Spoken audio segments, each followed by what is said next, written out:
Maybe I'm poorer than Patricia's sister now that I've given up on Sarah. When I think about it, I'm really glad to be living in this house. Well, it might be smaller than this one. Laura, the wife of the eldest son, said this with a nasty smile to her niece. At Laura's terrible verbal abuse, the eldest son, Ben, grabbed her shoulder and yelled, "Hey, there's no need to say that much to a child, right? That's too much, no matter what." That's right, Laura. That's too cruel. Sarah's real father and mother might have their own circumstances, and we don't know what situation they're in. It's wrong to deny them unilaterally. I agreed with Ben and criticized Laura. Laura lacks consideration for her niece. Because it's not a normal family. Patricia's sister's family? Normally, you'd want to raise your own child, right? But to choose to raise someone else's child? I can't believe it. I couldn't do it. And to have a child whose background we don't know in our house? Honestly, it's kind of creepy. Laura said, scratching her cheek and showing a nasty smile. The eldest son and I were at a loss for words at Laura's terrible remarks. This is not something that should be heard by an 8-year-old niece. I was thinking of taking my niece home soon, because I didn't want to stay here any longer. That's when my niece, who had been silent until now, asked Laura, I've been wondering for a while, who is the person in the closet next to the living room? My niece looked like she was certain of something. What? Laura muttered and turned pale. I am Patricia, 60 years old. I'm the head of a law firm. Because I worked too hard, I once got married but divorced after about 3 years. I have one son, but he recently got married and left home. But I'm not lonely. The law firm I run has been busy lately with increased referrals from clients. Also, I enjoy attending training sessions and occasionally drinking with fellow lawyers, so my days are reasonably enjoyable. However, sometimes when I go to the shopping mall alone, I see happy families and feel envious. I might not have felt this way if my marriage had continued. My solace is my beloved niece, Sarah. My niece is my sister's daughter, 8 years old now. She has no blood relation to my sister. My sister always wanted children. With her husband's support, they tried hard for a while, but eventually gave up on conceiving. However, since both of them loved children, they adopted my niece when she was 3. But this niece is a bit of an enigma. She has keen intuition, and I feel she has some special abilities. Once, when my sister and niece were coming to my house, I secretly hid luxury sweets in the back of the fridge, a gift from a client. My niece loved sweets and would insist on eating them if found. She especially loves luxury sweets and would cry until given some. So I hid them. But after a while at my house, she started fussing. I smell something good. My sister laughed, not believing her. My niece, sniffing around, pointed at me and said, I definitely smell something good, Aunt Patricia. You're hiding delicious sweets from me, aren't you? They must be in the back of the fridge. She guessed the hiding spot. Surprised, I took out the luxury sweets from the fridge. My niece smiled triumphantly. See, I knew it. My sister was amazed. Needless to say, the luxury sweets all ended up in my niece's stomach. Such incidents happened frequently. Today, I was going to visit my eldest son and his wife's new house with my niece to celebrate their new home. The reason I'm with my niece is that my sister suddenly had to work on her day off. My sister's husband is always working hard and hardly home, so I sometimes take care of my niece on short notice. After chatting happily with Sarah, I arrived at the eldest son's new house, holding hands with her. It's big and beautiful, my niece exclaimed, her eyes sparkling. Indeed, the eldest son's house, being newly built, had white, clean walls. Moreover, it was well located, and the land was expensive, yet it was reasonably spacious. There was a garage that could fit 2 cars, making efficient use of the space. I pressed the doorbell, feeling a bit nervous. It was because this was my first time seeing Laura since the wedding half a year ago. Soon, light footsteps were heard, and the front door opened. Yes. Patricia. Long time no see. Laura came out, greeting me with a smile. Mom, thank you for coming today. The eldest son followed Laura out of the house and thanked me. Thank you for inviting me, and I'm really sorry for the suddenness, but is it okay if my niece Sarah joins us? I told the eldest son and his wife that I had to take care of her suddenly. Nice to meet you. I'm Sarah. Please take care of me. My niece greeted them, looking a bit scared and nervous. Of course, it's okay. You're Sarah, right? You're cute. The eldest son spoke to my niece with a smile. Just when I thought it would be okay, Laura's shrill voice echoed. Are children okay? Won't they dirty our new house? Laura seemed a bit displeased. She is in a bit of a bad mood. She's a well-behaved child. She often comes to my house, so don't worry. I tried to reassure Laura. Well, if you say so, I guess it's fine. But make sure not to touch anything inside the house or open any doors or closets without permission. Laura glared at my niece, pointing her finger as she spoke. My niece is a gentle child, so she seemed a bit intimidated by Laura's attitude. After that, Laura served us drinks, and we chatted about trivial things for a while. We talked about celebrity marriages and popular shops in the neighborhood. My niece didn't seem interested in the conversation and quietly ate her snacks. Concerned about her, the eldest son started talking to her. You're really cute. Do you resemble your dad or mom? He didn't know about my niece's adoption, so it was just small talk with no ill intent. But my niece already knew she wasn't biologically related to her parents, and it's a delicate topic. As I was wondering what to do, my niece began to speak softly. I don't resemble either. I'm not biologically related to Dad and Mom. I don't even know where my real parents are. The atmosphere suddenly turned heavy. Clearly, the eldest son felt he had asked something inappropriate and was flustered. Then Laura spoke up. Oh no! Sarah isn't the biological child of her parents? That's so sad. As the eldest son and I stood in shock, Laura was smiling. Then Sarah might not be able to have a happy marriage, right? You know, like a negative cycle? Laura said with a nasty smile. That's too rude, Laura. Sorry, Sarah. The eldest son scolded Laura and apologized to my niece. It's okay. It's the truth. Don't worry about it. My niece seemed to be acting nonchalant, as if to reassure the eldest son. Laura looked as if she hadn't said anything wrong. I was quite angry at Laura's insensitive attitude, completely oblivious to the situation.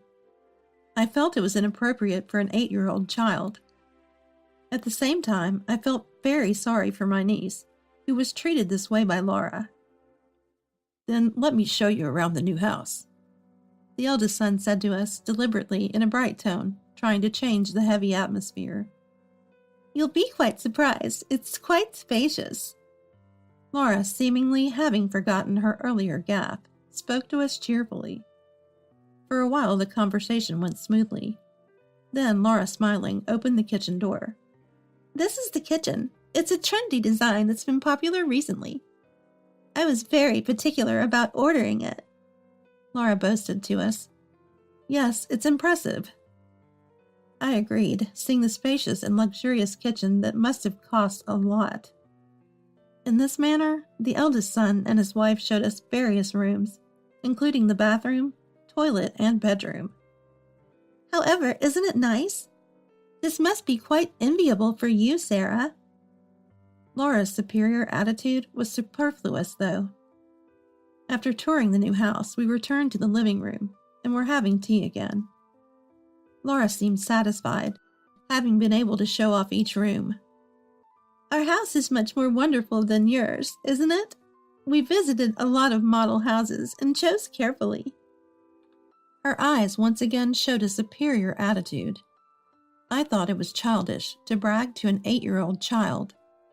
While I was frowning at this, Laura, pleased that my niece was quietly nodding, became even more arrogant. Ah, but Sarah, your real dad and mom live somewhere else, right? Since they abandoned you, maybe they're poorer than Patricia's sister. Thinking about it, it's really good that you can live in your current house, though it might be smaller than this one. Laura said this with a nasty smile to my niece. At Laura's terrible verbal abuse, the eldest son grabbed her shoulder and shouted, "Hey, Laura, there's no need to say that much to a child. Isn't that too much?" "That's right, Laura. That's too cruel. Sarah's real dad and mom might have their own circumstances, and we don't know what situation they're in. It's wrong to deny them unilaterally." I agreed with the eldest son and criticized Laura. Laura lacks consideration for her niece. Because it's not a normal family. Patricia's sister's family? Normally you'd want to raise your own child, right? But to choose to raise someone else's child? I can't believe it. I couldn't do it. And to have a child whose background we don't know in our house? Honestly, it's kind of creepy. Laura said, scratching her cheek and showing a nasty smile. The eldest son and I were at a loss for words at Laura's terrible remarks. This is not something that should be heard by an 8-year-old niece. My niece must have been quite hurt. I was thinking of taking her home soon because I didn't want to stay here any longer. That's when my niece, who had been silent until now, asked Laura, I've been wondering for a while, who is the person in the closet next to the living room? My niece looked like she was certain of something. Laura muttered, turning pale. "The room next to the living room? We're not using that room.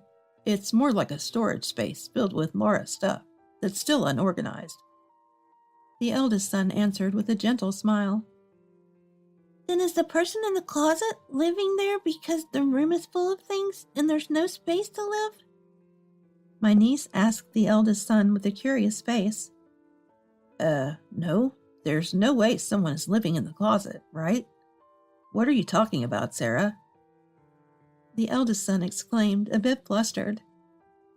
We're newlyweds, you know. We don't have children yet, and it's just the two of us living in this house, right, Ben? Laura talked to the eldest son insistently. "Yeah."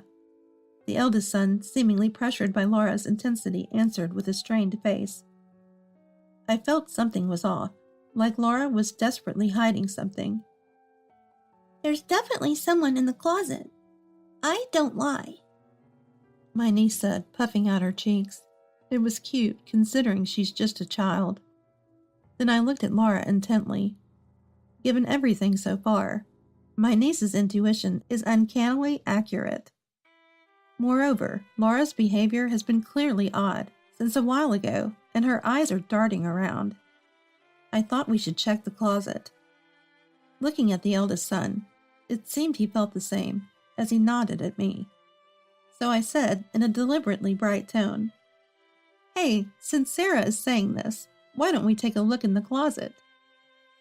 No, there's no need to specifically look in the closet, right?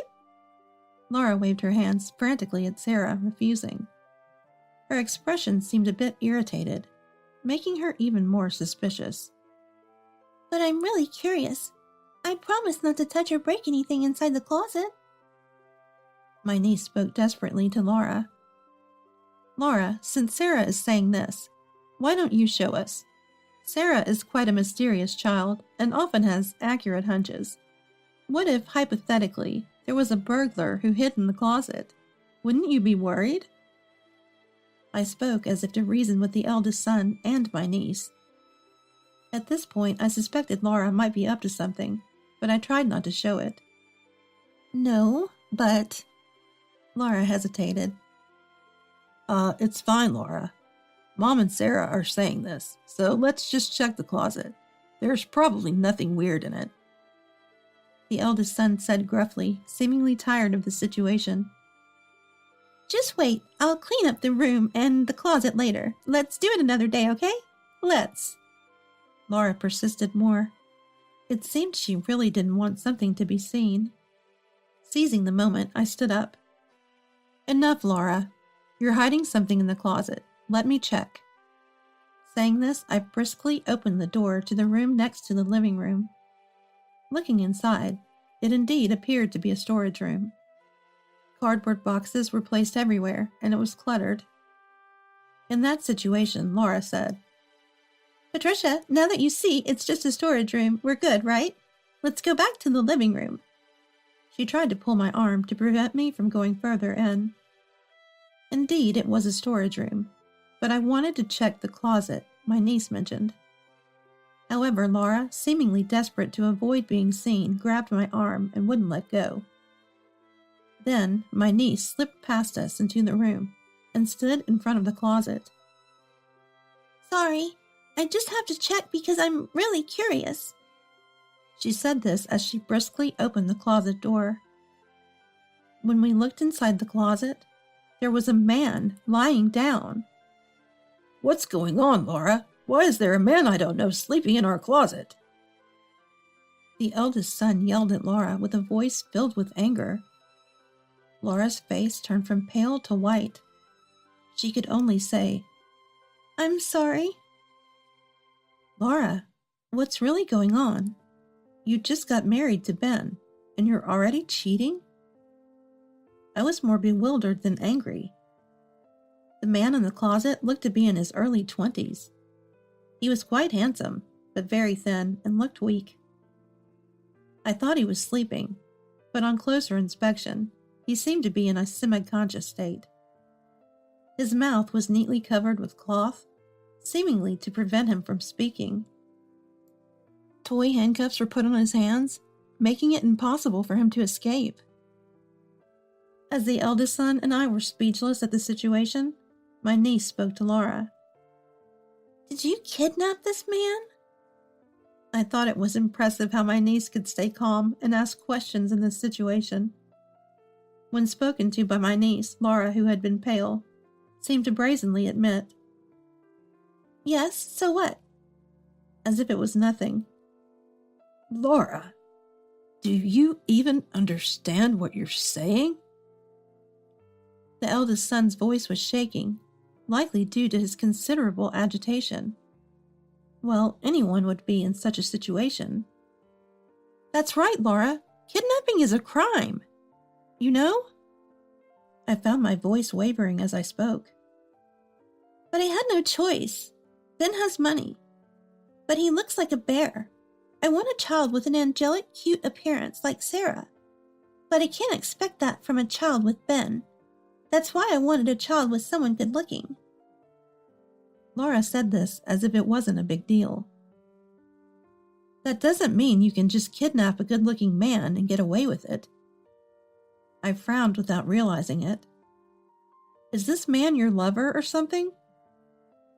It didn't seem likely from the situation, but I asked Laura just in case. Lover? Of course not. This man was a staff member at a club I used to go to. He got suddenly fired due to some trouble with the shop and was about to be thrown out of his house. So I invited him, saying I'd support him for a while if he stayed at my house. Laura answered with a laugh. Then why is he so weakened? It was consensual, right? I asked Laura, feeling very confused. That's because when he got to this house, he found out I was married, from the shoes in the entrance.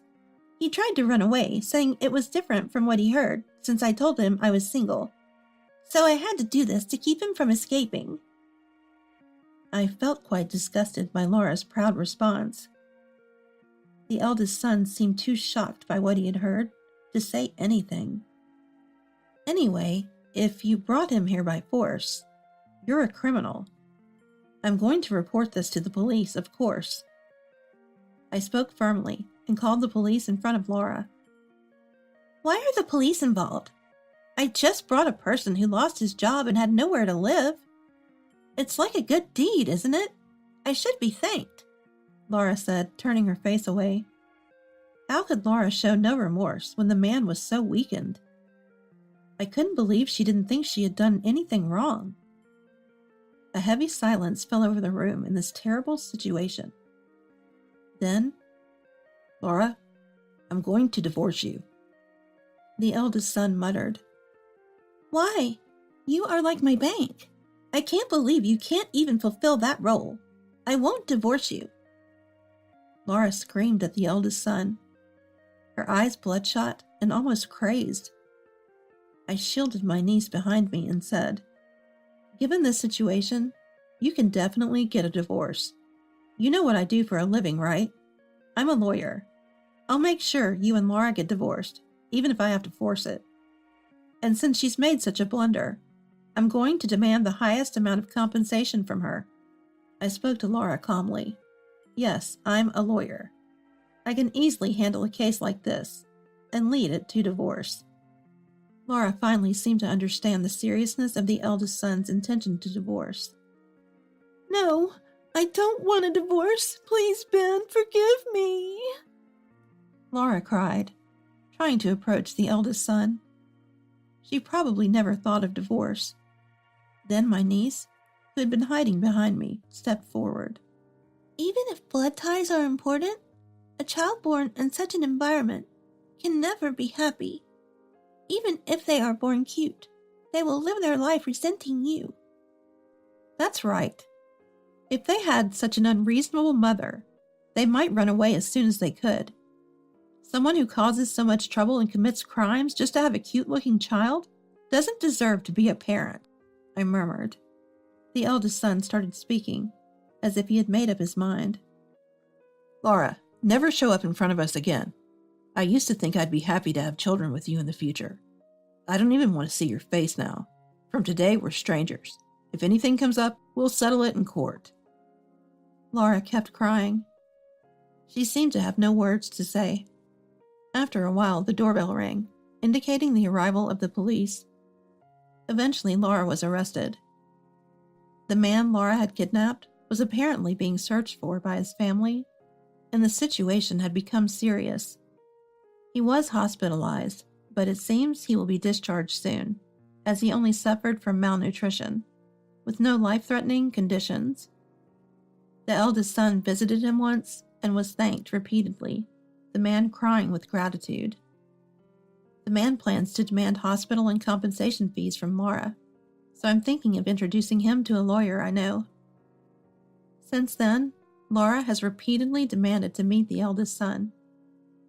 He has received many letters from her, begging for help and asking for a chance to make things right.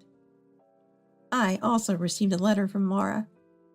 It read, "I'm sorry for everything. Please, Patricia, try to convince Ben to drop the divorce and compensation claim." Of course, I tore up the letter and threw it away. Laura was self-centered until the end. She will likely reflect in jail, but I have no intention of helping her. After that, the eldest son sold the newly built house. He said it had too many memories. Fortunately, since it was newly built, it sold for an amount that covered the mortgage. I'm relieved about that. Also, the eldest son has been actively introduced to women by sympathetic colleagues and friends who knew about his divorce and circumstances. He has a dinner date today with a woman introduced by a friend. The eldest son may look like a bear, but he's really kind-hearted. I'm sure he'll find someone attracted to his personality. As for me, I continue to be busy with work. Lately, my caseload has increased, leaving even less time for myself. But I still make time to see my niece. Recently, I've been meeting more often with my sister, her husband, and my niece as a group of 4. Both of them are trying to cut back on work to spend more time with Sarah. My niece always says, "I love Dad and Mom the most," and clings to them. The 3 of them look like a real family to anyone. And my niece smiles at me and says she loves me. Her smiling face is incredibly cute. I hope to continue enjoying such happy times with my niece.